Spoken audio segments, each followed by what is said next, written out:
So I had a few notes on that subject, actually. I think it's easy to throw money at a problem, but it doesn't necessarily solve it. And that's something that I think all of the listeners should try to avoid. Even if you can write big checks, doesn't mean that you're going to get the result that you want. And it's easy to solve for the problem at hand. So if you've identified a capacity issue, okay, I'm going to bolt on a technology and maybe that will solve my problem. Probably not.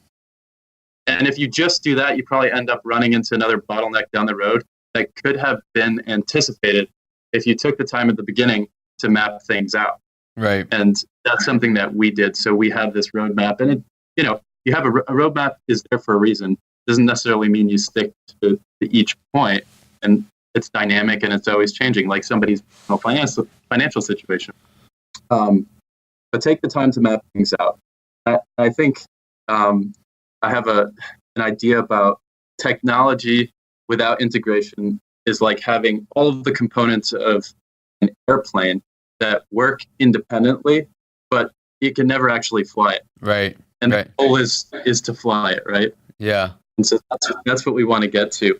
And most of the time when it comes to technology should actually be spent on implementing and integrating if you want to achieve these efficiencies, not spending money on just amassing a collection of technology products internally, but spend the time and the money on implementation.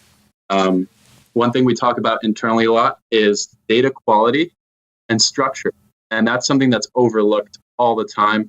Our CTO, Lucas, they're out there speaking about this. We've done a number of events around this, but it's garbage in, garbage out. So you can buy a technology that purports to create this efficiency that you desire. They're going to sell to you, and they know how to market to you. But the quality of the inputs into that technology system directly correlates to the output or the end result.